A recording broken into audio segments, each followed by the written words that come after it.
Hello, everyone, and welcome to Creative Live. My name is Kenna Klosterman, and I am your host.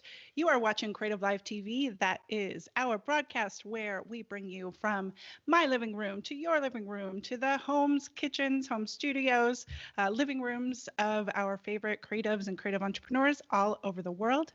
We are here to entertain, inspire, and educate and connect with you all. And today is another episode of our podcast that we call We Are Photographers, where I get together with photographers, filmmakers, and creative entrepreneurs, and we talk about their lives. We talk about the ups and the downs, the wins and the struggles, because that is what connects us all as humans. So if you are tuning in live right now, I invite you to join the conversation on Creative Live TV. That is creativelive.com/TV. And if you head over there, you can click on the chat icon, and that is where you can find other Creative Live folks who are joining as well. Let me know, of course, where you are tuning in from, as we love to give those shout outs again from all over the world. And I'll see them first there on Creative Live itself. You can also be watching on our Facebook, Twitter, as well as our YouTube channel, and feel free to share out the conversation. All right, everyone. Well, that was the intro, and now we will dive right in. I am super excited for today's guest on We Are Photographers.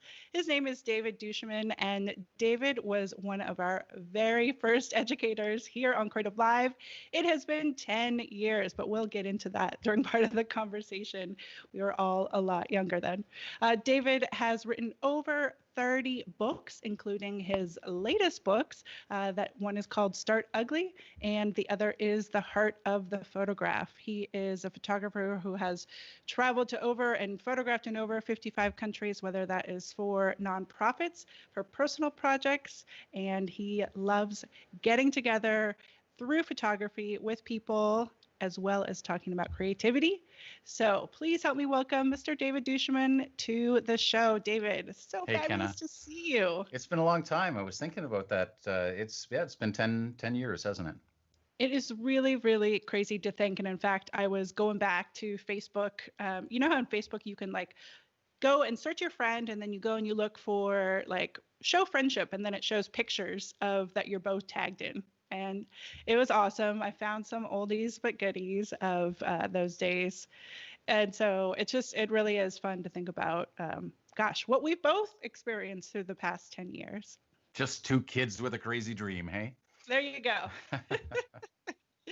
So, David, again, thank you so much for joining us. And again, I want to call on everybody. We've got Mike, who is joining from Vegas, super hot in Vegas right now. So let us know where else that you are tuning in from. But David, I want to start with, a lot of times to start with things that people are working on right now and then kind of head back in time.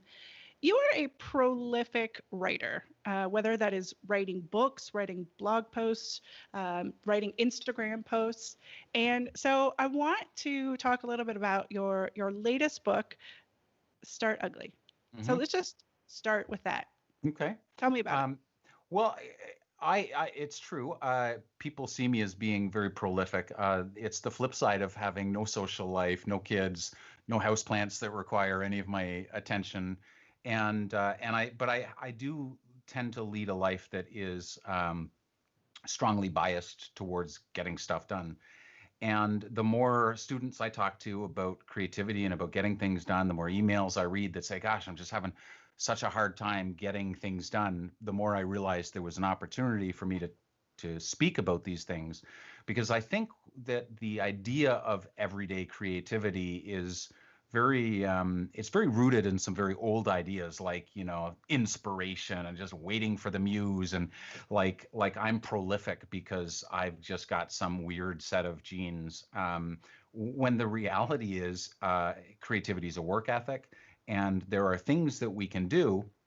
Yes, there are certain skill sets I have that others don't have. So I am not interested in making people or helping people to be creative in the same way that I am creative, but there are things that we can do to be more creative. And I don't mean that in the sense of, more inspired, but to create more, to make more things, whether that's writing books or making bodies of work as a photographer or whatever it is that you do, or even business ideas to get your websites done. And there are things that we can do to be more of that, to be more on the prolific side than on the procrastinating side. And there are also obstacles to that kind of stuff that I feel like I have been dealing with as a full-time creative professional all of my life. I've never had a real job, so um, I've had to figure this stuff out, kind of as I went along. So Start Ugly is really, it's about the idea of beginning, because everyone wants to have finished a project, but unless you start, you will never have the privilege of finishing it, right? And there's so many people say it's the starting that's so hard. And I kind of unpacked that and I looked at, why is it so hard for us to begin? Is it our relationship to time? For some people, that is the case. For some people, it's the idea that I've got to have it all figured out. I've got to, once I have brainstormed it and I've outlined it and I've got it all figured out, then I will start. But the reality is, very few things that we do work like that. We are at our most innovative and our most creative, in the sense of finding new ideas and thinking creatively, when we have something to kind of push against, when we have a problem to solve. And that problem doesn't happen, that you're not face to face with it until you begin and you realize, oh, it isn't going exactly as I planned. I've had this new particular idea, or I've got this particular challenge. And that is where things really take on a life of their own. Very few of us, at the end of a thing that we've created, find that that thing is what we expected it would be at the beginning, right? And it's often the fear of not being perfect. I was going to say the fear of perfection, but it's not that fear, it's the longing for perfection. But knowing that when we start, it's not going to be perfect. I mean, anyone that has learned a new language knows that the first 6 months, you just feel like you got marbles in your mouth. And because we're scared of saying the wrong thing, or being awkward, or sounding worse than a 4-year-old, while we're trying to learn Italian, we don't open our mouths. We don't start ugly. But you've got to start awkward. You've got to start ugly. You've got to start with the assumption that the thing that you are starting now, there's stages. There's the ugly stage, where you just got to start and get it out there and make your really crappy first draft as a writer, or take your sketch images as a photographer. And then there is a separate time for refining that, and that's later. If we confuse the two, we end up sitting there paralyzed by this desire for perfection, that there's no reason that we should even expect that, right? Nothing starts perfect. Nothing even starts good most of the time, Ken. I mean, I started a podcast last year, and it was just such a mess at the beginning. I didn't know where to start, but if I had waited until I had it all figured out before I started, I figured it out by starting. So that's what the book is about. It's the unexpected path to everyday creativity. The idea that instead of being worried about our mistakes and trying to avoid them, that we should actually run, headlong into these mistakes and these revelations and the appearance of imperfections, and transform them. That's what creativity is this transformation. You start ugly. Yes, you want to end beautiful, but just start ugly. And that was the premise of the book. Whew, that was long. Sorry. I think, this is it's my favorite topic, because I resonate with it so much. And I ask folks who are tuning in right now, we've got Sarah in England, Bill in Oak Ridge, North Carolina, Amy in Monroe, Illinois. We've got Florida. And I'm just wondering if people resonate with that as well.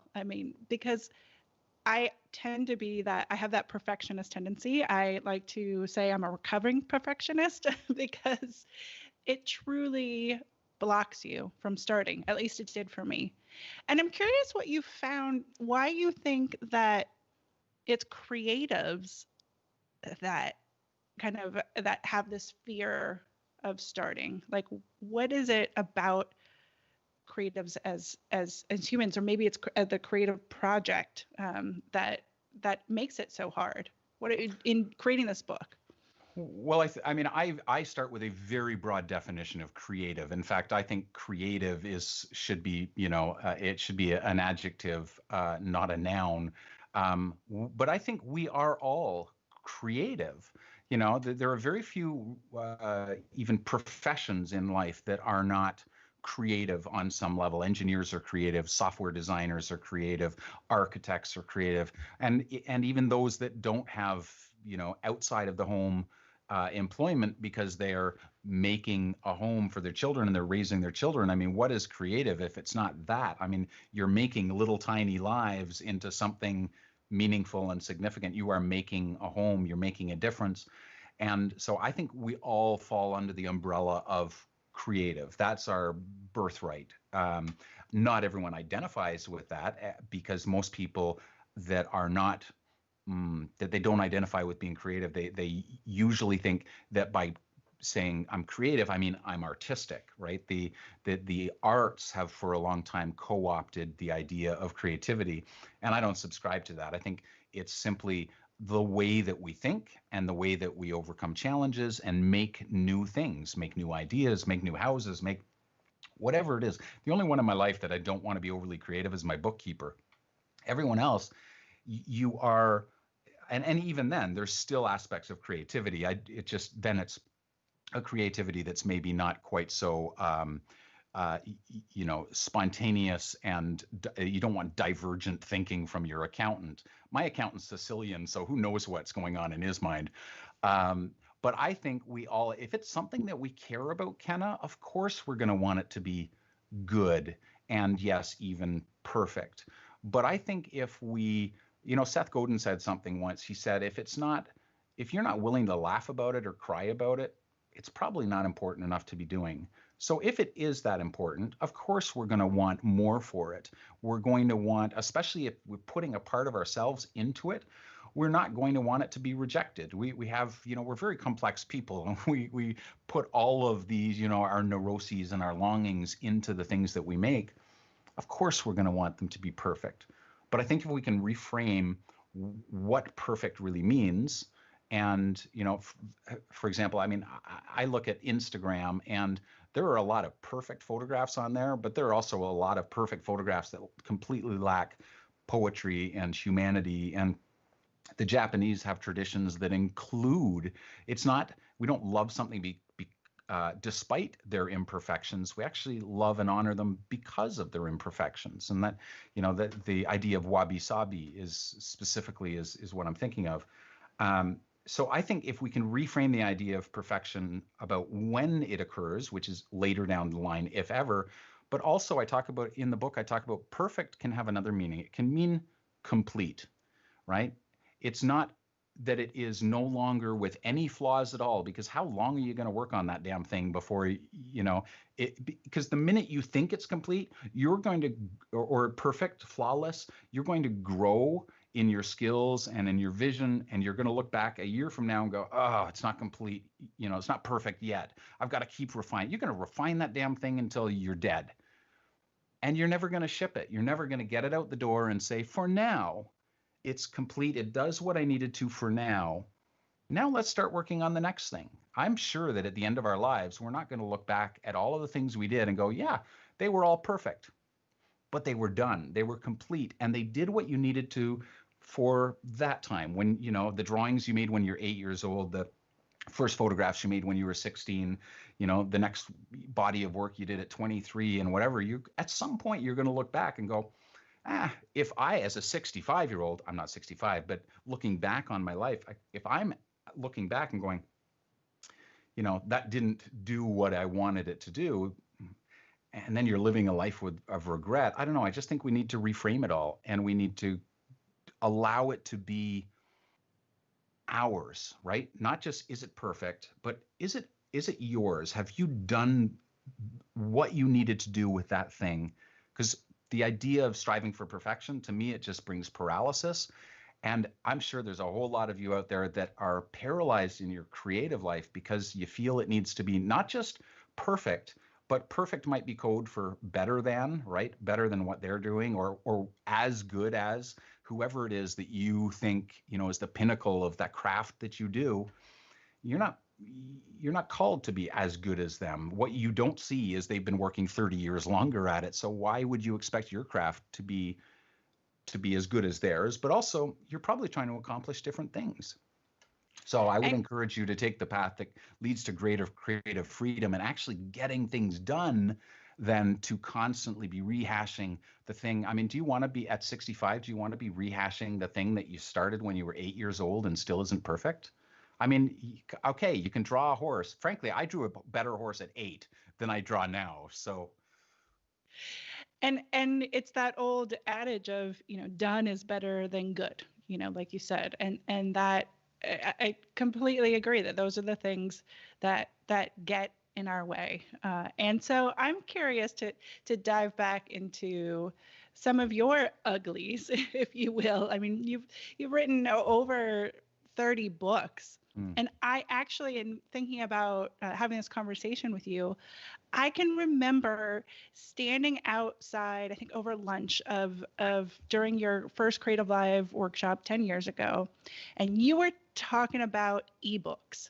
And this was like a new thing. And you were talking about, your publishing. If you publish it via hard copy, it's when you got to deal with all these people. But if you publish it with, as an ebook and you only charge, a few dollars, you're still making that certain percentage or whatever it is. And I don't know if you remember this conversation, but what was the first like ebook that you put out there? And now looking back at that, like what, however many books later, yeah, just how has that ability for you to start ugly in terms of publishing books allowed you to be where you are today? yeah, I do remember that, and I was pretty hot and heavy on ebooks for a long time. Um, and they, when I look at them now, I mean, just the fact that I keep putting new covers on older books, and some of them I just kind of scrap, tells me that they've gone through layout changes. I've made new versions because as we create something, we learn, right? Hopefully, if you're not just creating mediocre crap, if you're creating something to the limit of your skills and your vision's kind of calling you to push it a little further, then as you make that thing, you learn things. So the next time you do it, it's going to be a little better and a little better and a little better. And one day you're going to look back and go, "Oh, wow, I can't believe I put that out into the world." But you know what? You're always going to have that kind of regret, and I mean, you could have that kind of regret. I look at it and go, "It was what got me here. It was kind of an ugly start, but we're also very harsh critics of ourselves. Other people were not looking at my initial books and going, wow, these are pretty ugly starts. They were looking and they were actually comparing them against a lot of other ebooks and going, wow, these are really fantastic. They're cleanly laid out, they're graphic, they're beautiful. And so my assessment of them now, when I look back, look, enough people bought them that clearly they weren't that bad, right? But I do look back and I kind of go, oh, wow, I sure have learned a lot since then. I've learned a lot about InDesign. I've learned a lot about teaching. And everything that I have created has been on this kind of march towards greater skill and greater, I don't want to use the word perfection, but certainly greater excellence. And I look back at it all and I'm just kind of filled with wonder that the whole thing kind of happened to begin with. But nothing, you asked about starting ugly. I mean, even when you're writing, all of my books, they start with the first word, the first sentence, the first paragraph. Almost none of them in the completed form that they are now sitting on my bookshelf. When you open to that first paragraph was not usually the way that I started, right? When I start something, it is not, I write a paragraph down. I'm not committing to keeping that paragraph. I'm committing to the process. I'm committing to starting. And so that first paragraph may be really ugly, but it serves a purpose. It gets me to the next paragraph. And it may be 3 paragraphs before I go, this is the beginning, right? And at a later point, I'll go and delete those first 3 paragraphs and think, phew, thank God no one's going to see that garbage. But without that garbage, I would not get to the third or fourth paragraph that actually becomes the start of the book. And so we need to free ourselves, again, not to look at it even kind of reluctantly and go, yeah, it's kind of crappy, but be like, this is the necessary stuff. Like I got to get into the ugly and I got to move it around and, shut the studio door. No one's looking. Make sure I mean, this is one of my concerns about Instagram is we tend to, we take a photograph and we post it to Instagram. you haven't had time to really sit with that work and assess whether it's your best work. It may just be that sketch image that gets you to something better. But when we post it, when we like quickly sign our name to it and ship it via Instagram, I think we very often just kind of relegate it to, okay, it's done, right? We don't dialogue with it. We don't ask, how could I do this better? What kind of ideas can this give me for future work? It just very often just kind of gets, put very hastily on the wall. We scribble our signature on it and we move on. And I worry about what that does to the creative process. Like, we're accelerating it so quickly that we're not getting the full advantage of creating total garbage, but sifting through that garbage and going, okay, I see some hidden stuff in here. I mean, evolution has always happened because of mutation, and we've got to embrace that mutation. We've got to allow things to change. And I think for most of us, that takes some time, and it is not served well when we are too hasty with it and we just kind of go, oh, that's a good picture. Oh, that's a bad picture. Because sometimes the really bad stuff is where the best material is. That's where you're I mean, it's pretty hideous, but I mean, let's face it. Like I talk in the book about, babies, and I don't have children, so please don't fault me if you've just had a baby. I know you think it's the most beautiful baby in the world, but most of us can agree that every baby except our own, when it comes into the world, not the prettiest thing, but it's so full of possibility. It's so full of hope. We don't write it off just because it's ugly. We don't say, oh, well, babe, we got to try again. This one's ugly, right? That it's going to get better, it's going to refine, and one day you're going to be sitting there at graduation, or your daughter's getting married, and you're thinking, what a beautiful, incredible human being. Thank God we didn't get rid of her just because she was ugly at the start, right? It's the same thing with our creations. I mean, maybe a little less invested in it, but I really think that we need to give ourselves a little bit more freedom and see the value in the really rough starts.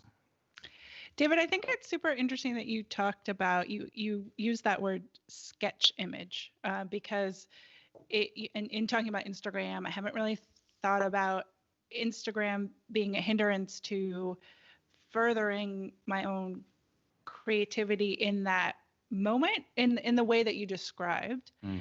So say forget Instagram, but talk about this term here that you talked about, the sketch image, and maybe that leads into a conversation about your book, the heart of the photograph, Mm-hmm. as well.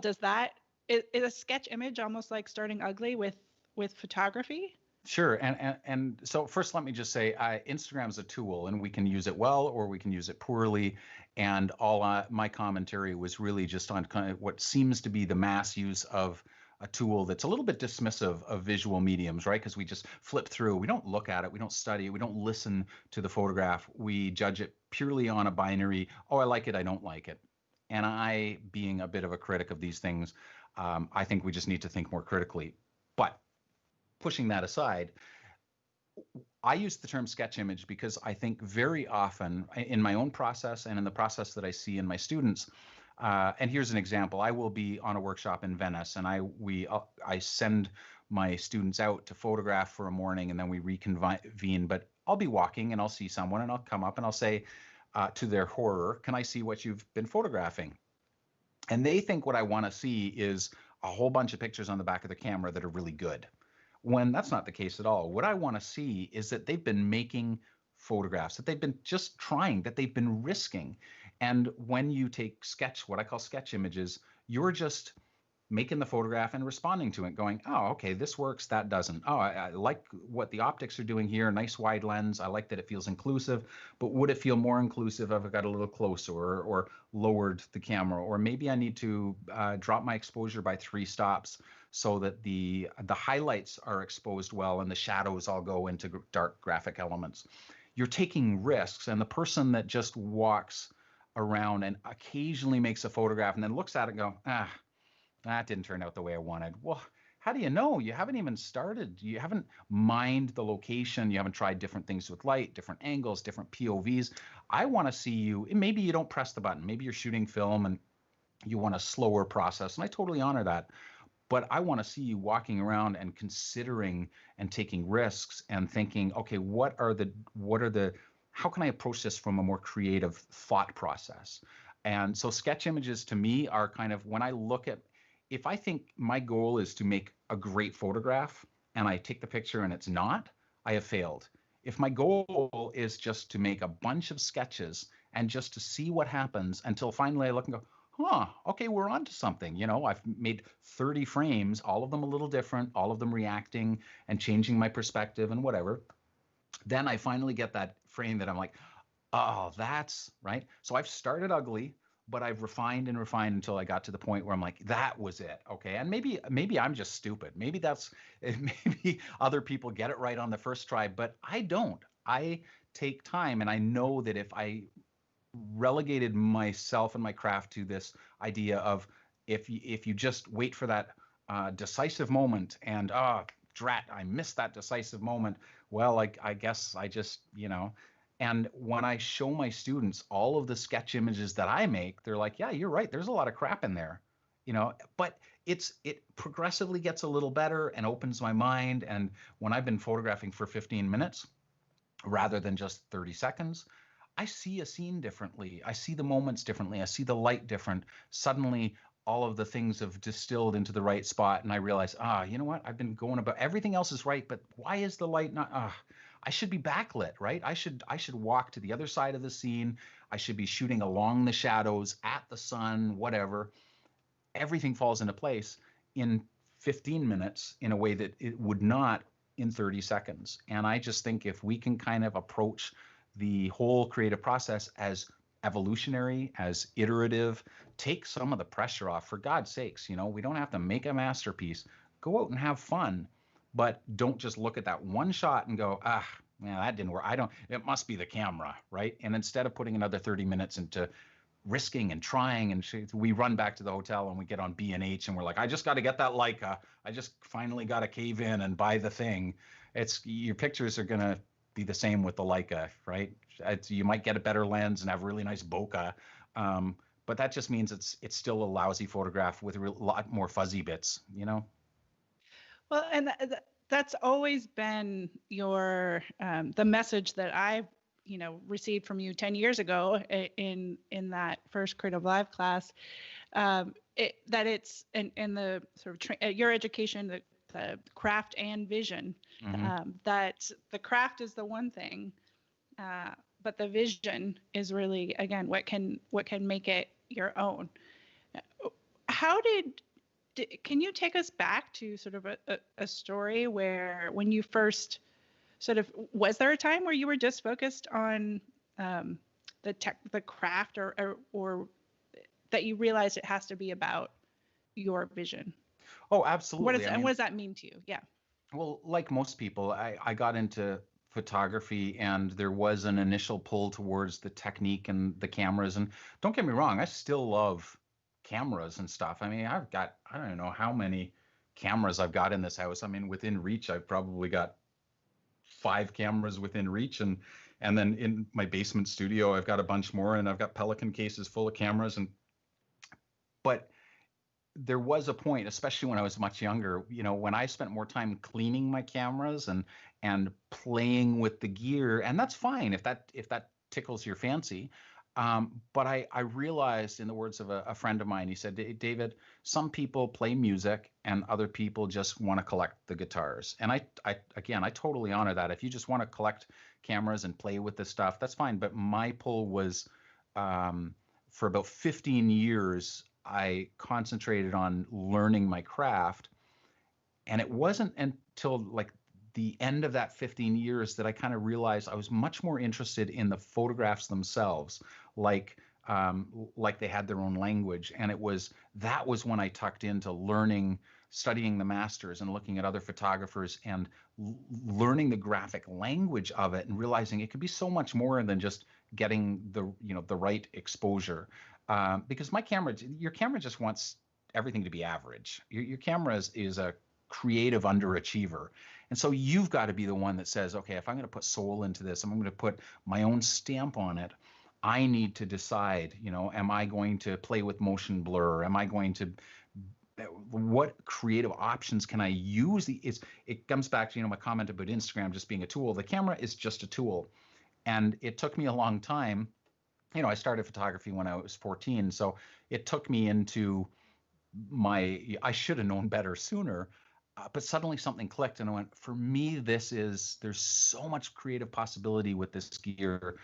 But the gear, I've always said, gear is good, but vision's better. And people kind of grab onto that and they think what I'm saying is gear is bad. I get all these emails, Ken, and they're like, okay, I know you don't like gear questions, but, and I'm like, it's not that I don't like gear questions. I'm fine with gear questions, but they got to serve something for me to be interested in them, right? If you're saying, I really want to do this and my current gear is not working, let's talk about it. I'm like, I'm all in. But if your question is, so what's the best camera? Like, I don't know.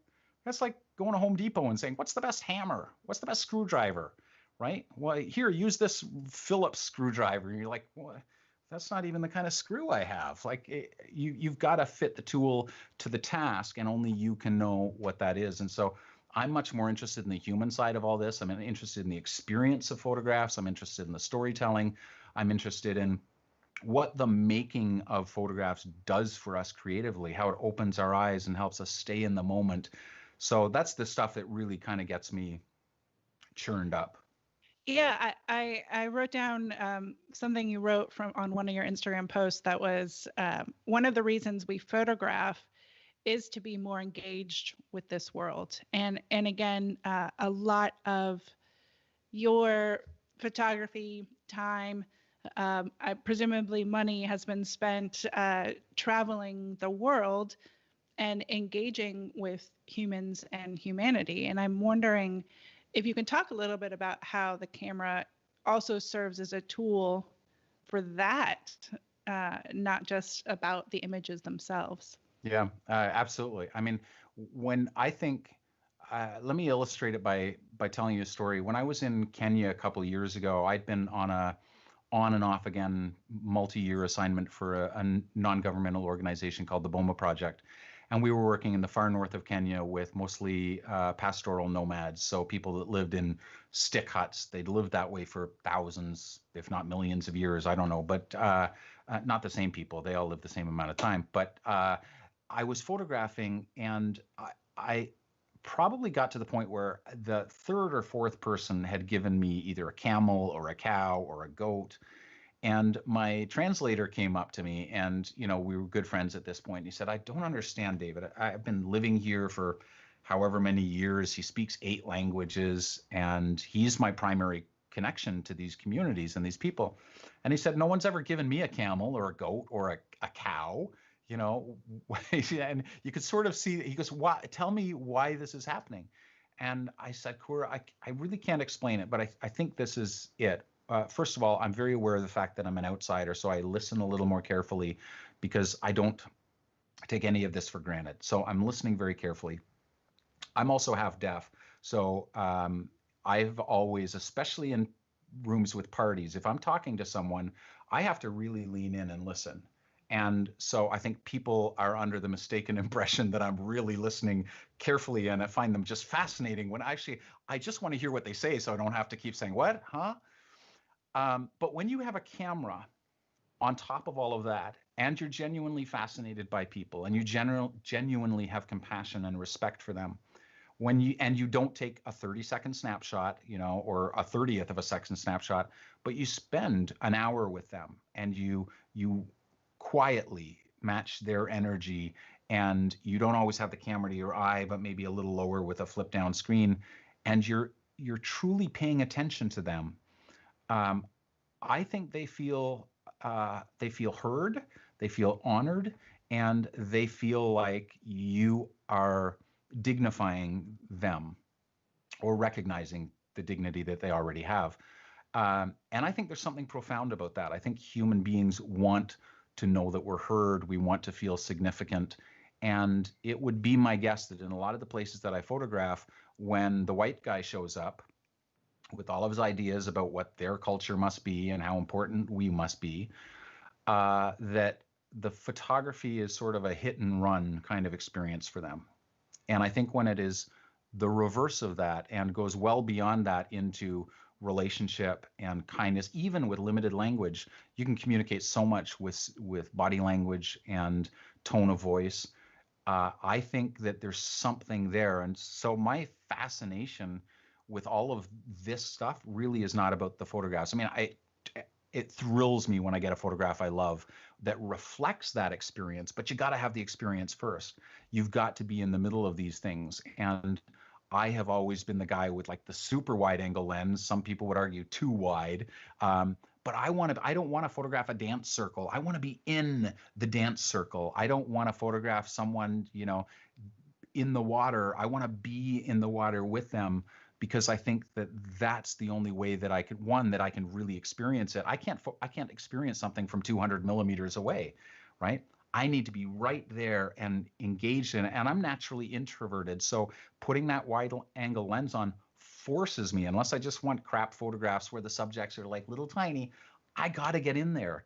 And so it has opened my eyes to wonder and to relationships I would never have before. I was adopted a number of years ago into a Rendili village, and I hadn't been there that long. And they adopted me, and for years afterwards, and still we have a relationship. I will get word from my village, and I will show up, and they call me by my Rendili name, and they recognize me, and it's just this. And again, I don't speak a word of Rendili, and yet there's that relationship, and I think it comes because the camera, again, it's a tool, but it does allow us to be more present than we might be otherwise with people. And the same is true of wildlife. I mean, I spend time in the water with whales and sharks and photographing bears. And when you're really present, there's something extraordinary about the experience. And my experience underwater with dolphins and whales and sharks has been much more forgive the pun, but deeper because of the presence of that camera, because it's opening me to just to see and to look. Sometimes it gets in the way, and sometimes you just got to put the camera away and go, now is not the time. But when you've got the camera, you're looking on a level that I think many people miss. They go through their lives and life passes them by. But when you've got a camera, and your job as the photographer is not to press the shutter button. Your job as the photographer is to be attentive, to be observant, to watch the play of light, to anticipate moments. That to me I mean, if you ask me what makes a good life, that makes a good life for me. And my cameras have been the thing that has allowed that. Well, I think it's so beautiful as you talk about being, like you said, underwater and photographing there. And I actually was looking earlier today at this image of you scuba diving with dolphins, and you wrote, at least once in your life, you should have the chance to feel this kind of abandon and joy. And to me, that is what pure presence is. And whether that's, like you said, the having to master this craft of yours through starting ugly, so that you can get to the point of presence. And you talk about flow as well. And so it's like that presence and flow, like that's where that creativity that's where that ignite happens, right? Yeah. Um, what does what does it feel like underwater? You're saying everybody should have the chance to feel this. Describe it. Take us there. Again, it's a little bit like what I just described, in the sense that you're in a strange place, and when everything is unfamiliar, you stop taking things for granted. You stop making assumptions. And when you're underwater, 60 feet underwater, whatever, and there is no ground per se, as humans, when we're walking along, we just got to walk along the ground, and it's a very kind of horizontal relationship. When you're underwater and you're neutrally buoyant, and everywhere is a possibility, up, down, around, whether you're upside down, or it doesn't matter. And so everything's different. The light is different. And it's just, to me, it's very meditative. The sound is very muffled, especially if you're wearing a neoprene hood. And all you can hear is your breath and the occasional, chirp of dolphins or something. And then out of the blue come like 6 dolphins, and they're curious about you. They swarm around you. They sort of, they play with you and kind of beckon you along. And you have these little moments where you forget entirely about yourself. It's not about you anymore. It's just about this harmony. I don't know. I don't want to start sounding, woo woo, but it's extraordinary. It's just, you see dolphins and on TV or in pictures, and you think, wow, they're really graceful, but there's an otherness to them. And when you're with them, or with a humpback whale, or a manta, that's 20 feet across, and they choose to be with you, to be with a member of a species that has arguably done traumatic harm to their populations. They choose, and you can see it in their eye when a manta that's 20 feet across goes over top of you and looks at you, and then does a barrel roll over top of you and plays with you for 30 minutes. There's something, it's just so much bigger than you. And you get out of the water just filled with feelings that are bigger than you thought you could contain. I don't know how to describe it, but it's been that way when I've been in the company of, especially with humpback whales, because they're just so big. And when they do come up and they just look at you with this eye that's feels as big as your head, and then they match their movements to match yours. It's very clear there's a lot more going on inside that brain, and they are choosing to be with you. And I think that's extraordinary. It's just as extraordinary, frankly, when another human being chooses to be with you and gives you their time and their attention, but we take that for granted.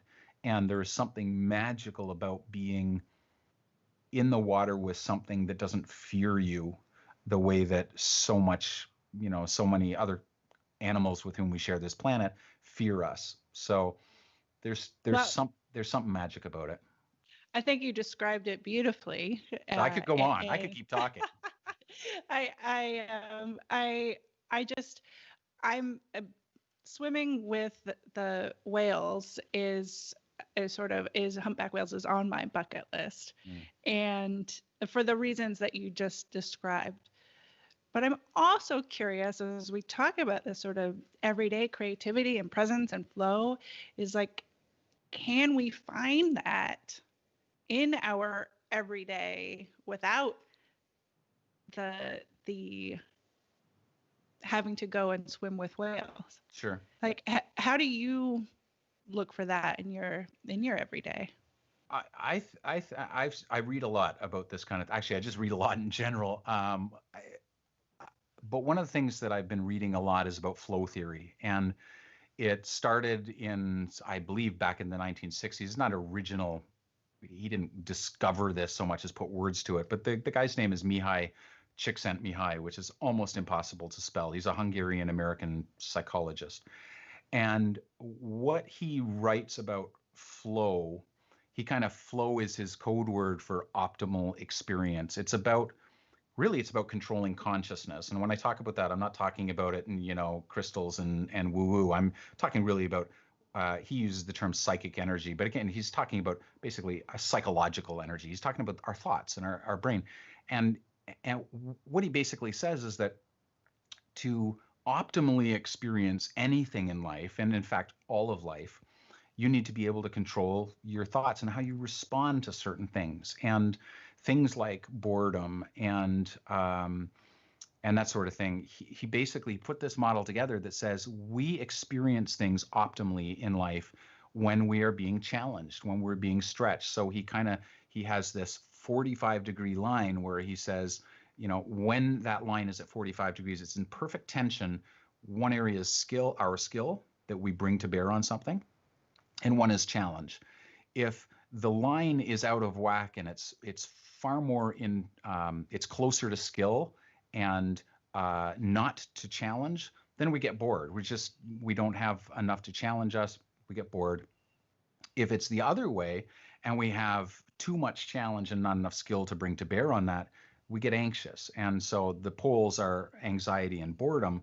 But right on that 45-degree line, when there's that tension between constant growth in skill, because you grow a little in skill, and then now you can meet a little more challenge, And you do that, and then that, just like me with my ebooks, one taught me enough to make a better ebook, and that taught me enough to make a better one.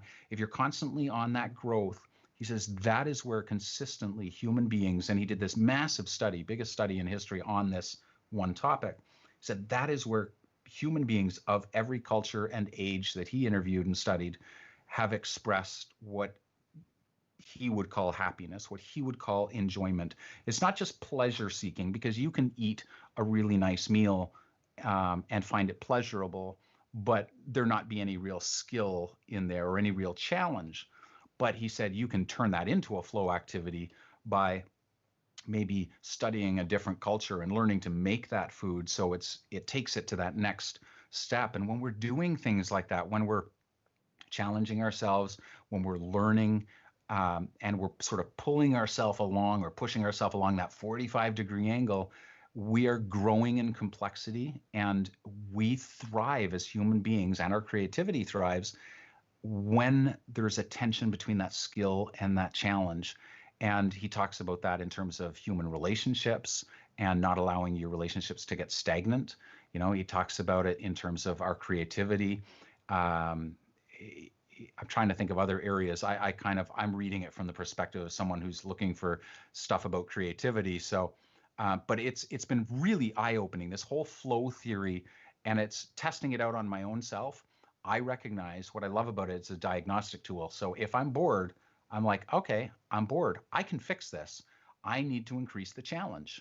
I need to go learn something new, something that I maybe would look at and go, what? I can't do that. Well, of course you can't do it. You haven't learned it. So go and learn it. And that has always brought me back to flow. Or I look at it and I'm anxious and I'm like, maybe I need to break this down into smaller parts. Maybe there's something more I need to learn before I can tackle this part of the challenge. So I have found, I would consider myself with bouts of melancholy like everyone else, but I would consider myself a relentlessly happy person. I'm very positive. That doesn't mean my circumstances are always happy, but we can control how we respond to those circumstances and how we bring, greater skill or whatever it is. Life is about challenge. If you can learn to meet those challenges, whether that's in the studio when you're just frustrated and you're like, whoa, okay, I got to step back and look at this. Why am I finding this frustrating? What creative thinking skills can I use to approach this a little differently? How can I maybe not get so bent out of shape and not take this so personally? All of that creative stuff. I think it's possible to go through profoundly challenging experiences like the pandemic, which we're all experiencing differently, and I don't want to undermine anyone's experience, but I think it is possible to go through that and still remain challenged, well, even more challenged maybe, but also profoundly happy, to have optimal experience. And I know this to be true because I've gone around the world and been in cultures that have far less than us, even during the pandemic. They have far less than us. Their lives are much less secure, much less guaranteed that they're going to have a meal that day, or that their families won't die of HIV/AIDS by the end of the month, or whatever the circumstances are. And yet they are profoundly full of joy. And when I look at that, I see that it's largely because they don't have the luxury of just sitting on the couch and going, I'm bored, right? Their skill matches their challenge. It's constantly pulling them along. And if for anyone that's interested, I certainly recommend you read my book, Start Ugly, first. But I think on the scale of least important to more important, the book Flow by Mihai Csikszentmihalyi. Just look up Flow on Amazon, because there's no way I can spell that for you. It is I consider one of the most important books I've ever read. It's to learn how to consistently get into flow and not wait for the muses, to not wait for inspiration, is an incredible gift. You can't turn on inspiration, but you can get to flow more reliably and consistently, and in there find whatever, inspiration or muses or whatever makes you happy. But that's where the creative process takes place most consistently, is in that state of flow, and we can get there. And I think that's incredibly freeing. Well, I think it's so freeing. I definitely will be. I've hear people talk about flow all the time, but I haven't actually read this book. And like you said, then giving the ability to say, I'm feeling anxious, do this. I'm feeling bored, do this. And to optimize that, I just think I love that. And I think because we get so stuck in our heads, as you're Sure. talking about, I want to talk about what I would presume to be one of your biggest challenges and sort of life shifting event in terms of how we look at the world. And it was again another recent post of yours where it was a picture of yourself and you're talking about like, I'm not on the inside. I'm still 18. You look at your picture of yourself. You're like, who is this person? How did I get here? But you also mentioned again this accident that Hmm. happened 9 years ago. And because again, it was soon after you were on Creative Live, I clearly remember hearing about this. And take us through what you learned from falling off a wall in Italy. You're right in identifying it as probably one of the most significant times in my life. When I look at it now, having spent so much time looking at the flow theory, I actually recognize why I was so damn happy during that time as well. And not also, I mean, it didn't exclude the fact that I would sometimes lie in my hospital bed at night and just, tears stream down my face thinking, oh my God, I can't do this. Um, but that was an incredibly challenging time for me, and it tested my mettle and it rearranged some of my priorities. When you think very viscerally think in this particular moment, oh my God, I'm not going to make it, which is what it was. I didn't have time to think about a lot of things when I fell. It's surprising how quickly 30 feet, you know, you just suddenly you're on the ground thinking, how that hurt. But I did think, I'm not going to make it. And when I landed and realized, I kind of checked myself out and I'm like, okay, I'm kind of broken, but I'm alive. I could move things and I wasn't paralyzed. And it, it was it was the incredible it's a revelation to understand all of a sudden, not theoretically, but very viscerally, that life is incredibly short. And we tend to assign greater value to things that are scarce and things that are that are beautiful. And I realized in that moment and in the months sort of following, as I recovered and I learned to walk again, I realized how thin the line between what all of this that we take for granted and nothingness would be. And I realized how beautiful and valuable it was. And I think I leveled up. I think it made me bring like all this talk about life is short and that I do myself. And I talk about being present. It just like I turned it up to 11 because I realized at some point I'm going to be thinking, I don't think I'm going to make it, and I'm going to be right. At some point, all of us get to the end, and that's it. The director calls cut, we move on, and it's like, what? That's it, right? And it's going to go by very quickly. And I think a lot of people don't understand that. I think just like, you make a photograph in a 30th of a second and the shutter is open and then it's closed.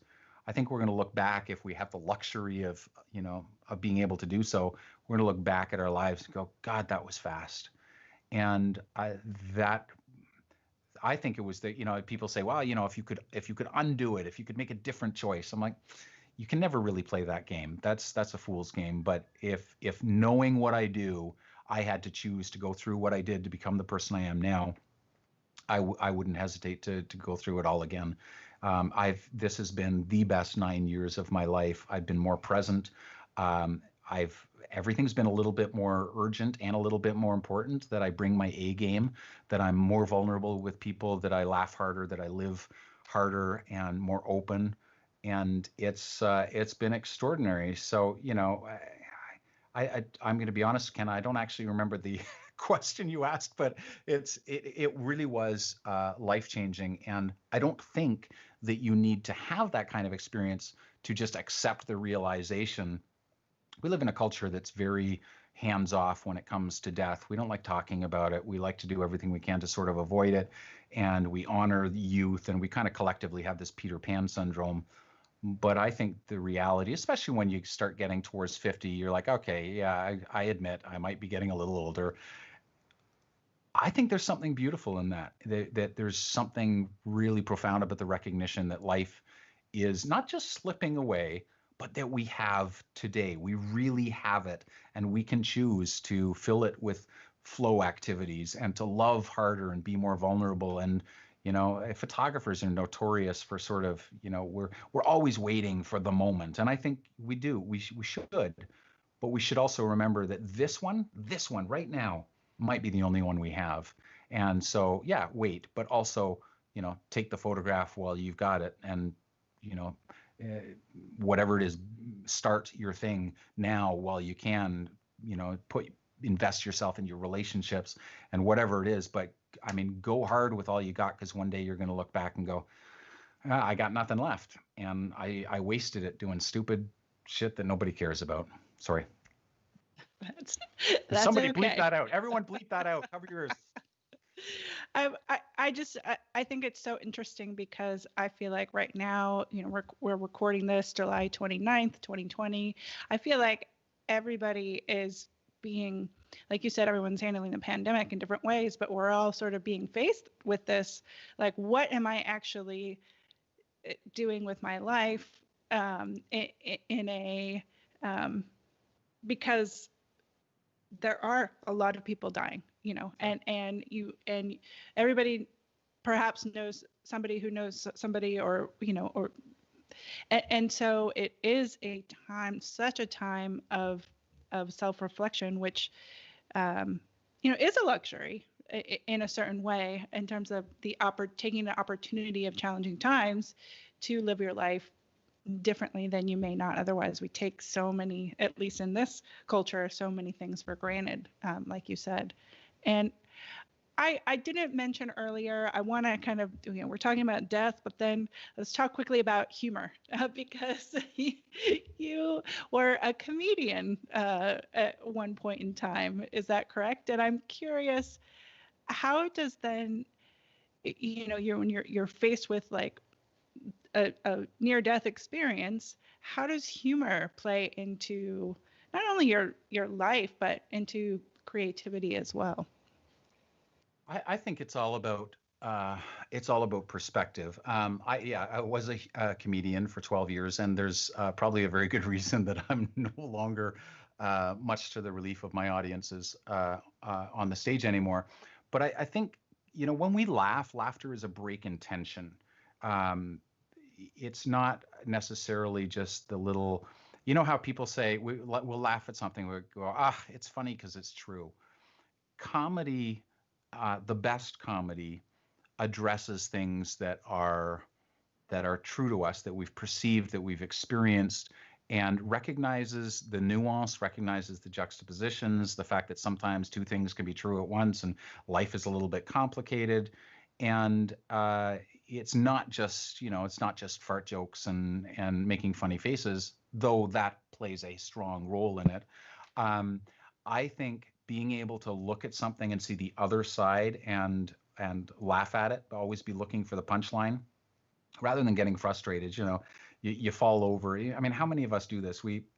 We're walking down the street, and you kind of, your brain gets ahead of itself, and you do this thing where you kind of, there's not even a thing to trip over, but you trip over a thing, like an invisible line, and you do this kind of thing where you're like, you make it look like you're kind of running to recover, and then you change your mind, right? Ellen does a whole bit about this. But we all when we do that, we turn and we look to see if anyone was looking, and we feel embarrassed by it. And I want to see someone do that and put their hands up and go, did you see that recovery? Did you see that? Because nobody's going to get a standing ovation for awkwardly recovering and kind of pretending it didn't happen. But the audience that's looking, and I mean sort of, metaphorically, and sees that guy, do the tripping thing and then look around and go, okay, yes, I screwed up, but did you see that recovery? That's when, and believe me, I've done it on stage. That's when you get the standing ovation, when people go, yes, that was amazing. There's a freedom in being able to take yourself less seriously and laugh at yourself. And yes, laugh at life. And it doesn't mean that it's trivial. It doesn't mean that it's not hard. In fact, sometimes you laugh even harder because the thing is just so absurdly difficult. I mean, when I recovered from this accident, I was in a rehab center for a month. It was a residential place, and I was the only one on my floor that had all of his limbs. Everyone else had lost them in a motorcycle accident, roadside bombs in Afghanistan, whatever it was. I was with people that, and so I was very self-conscious.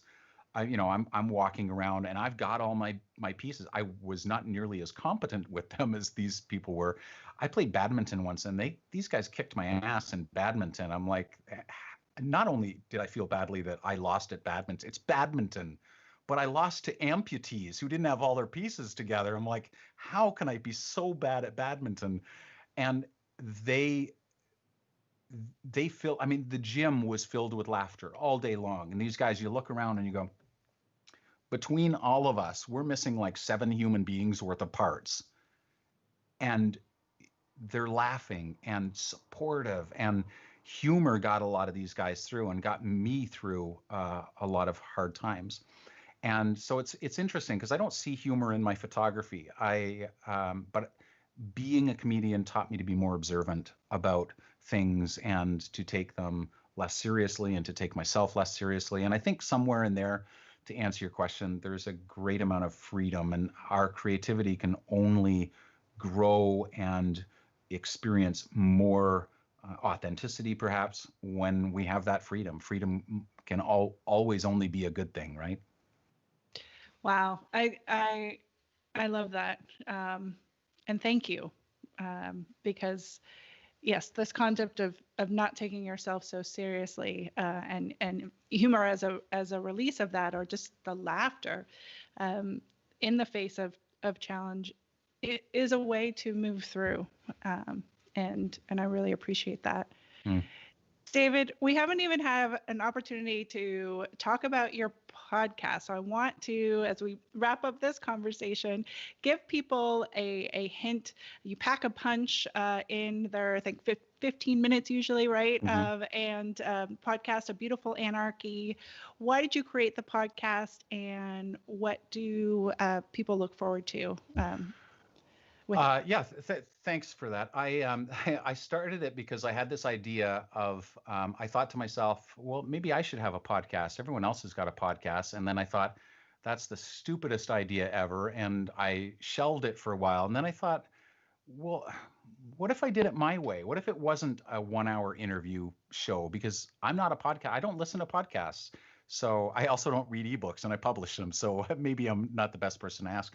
But I thought, what would happen if I just did it my way? If I did, because I love writing the contemplative stuff. All the stuff you and I have just talked about is this kind of thing that I put into my podcast. And people are busy. They don't have a lot of time, but a lot of people have 15 minutes for a kick in the pants, creatively speaking, to help them maybe overcome a hurdle, to look at things from a new angle. And so I do a 15-minute monologue. Consider it your mostly weekly sermon about creative living and living a whole, vulnerable, generous life through whatever craft is yours. And yeah, I call it A Beautiful Anarchy because I look at the arts and I go, there are no rules. This is a total free for all to be truly ourselves. And I think that's a beautiful thing. And for those that are interested, you can find me 3 out of 4 weeks at abeautifulanarchy.com, or you can just go to iTunes or whatever your favorite podcast thing is. Look for A Beautiful Anarchy. There's about 40, well, I think we've released like 36 episodes, but lots more to come.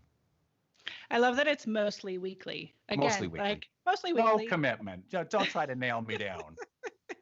Do it your own way. That is the story of your life. I Yeah. love it. David, where else can people find you, follow you, in addition to that podcast, and find your books, all of it? Yeah, thank you. You can find me at davidduchemin.com. If you're interested at all in my 2 latest books, Start Ugly and the companion book, which is actually a written version of many of the first podcast episodes I did for those that don't want to listen but want to read my words. That's called sorry, no, it's not. It's called The Problem with Muses.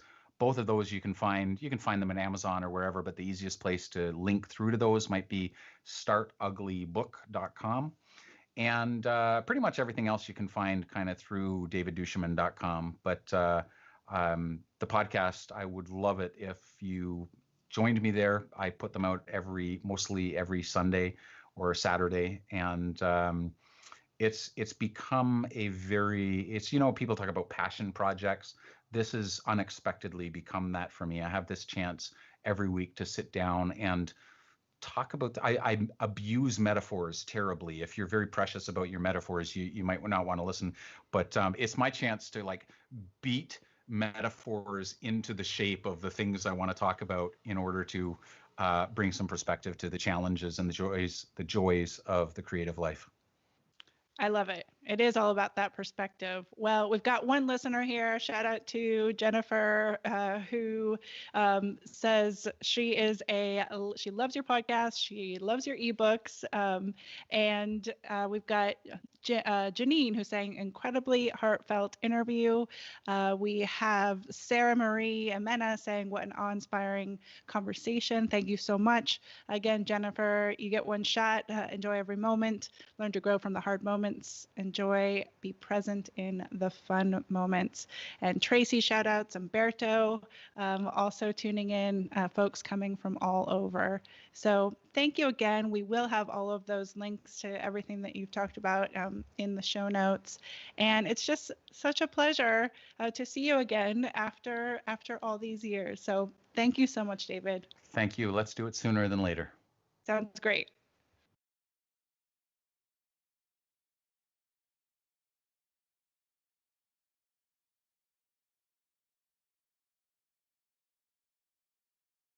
Hey guys, what's up? It's Chase Jarvis, founder and CEO of CreativeLive.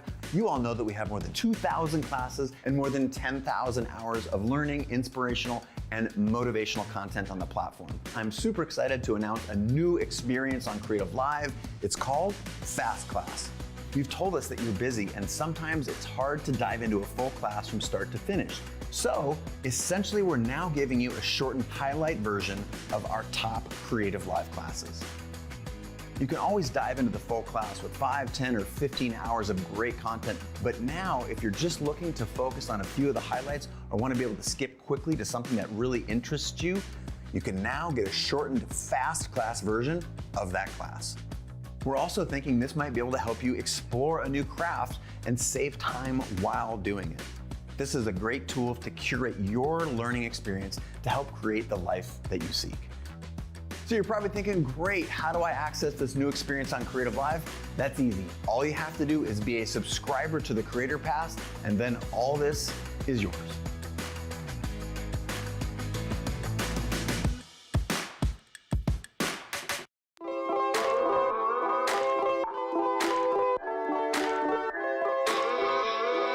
If you're feeling isolated and looking for creative connection, try tuning into creativelive.com/TV. That's where we've got a 24/7 live stream from the kitchen counters. I can do that backlit shot that I really like to do. From the studios and living rooms of many of the world's top creators, where we're doing musical performances, Q&As, cooking shows, virtual book tour events, drawing, spoken word poetry, and more. Life passed me by waiting for an invitation when the world is greater than my nation or my occupation. Be someone you've never been. You feel all that adrenaline, it's medicine. It actually helps me feel like my days are more purposeful. I hope that out of this deep pain will come some collective growth. Dive into CreativeLive TV today.